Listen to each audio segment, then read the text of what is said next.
DJ Amit Tiwari अपहर।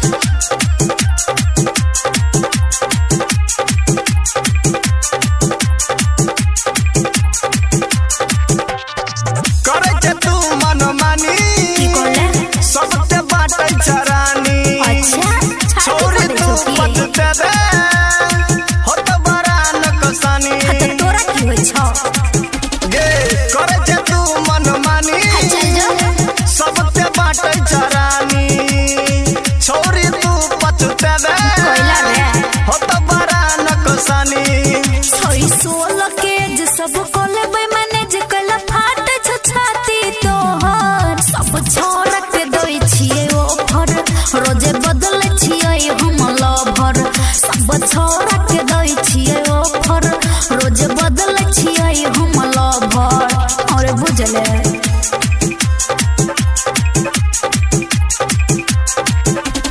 DJ Amit Tiwari अपहर।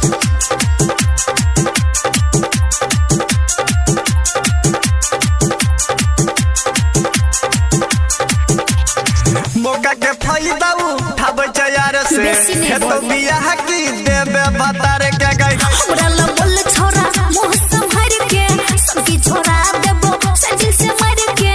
Sandal से मार के अरे सैंडल से मार के। हमर भटक छै मन करी कोनो जतन दीवाना छै सभे हमर। सब छोरा के दोई छिए ऑफर रोज बदल छिए हम लवर। सब छोरा के दोई छिए ऑफर रोज बदल छिए हम लवर। बुझले रे छोरा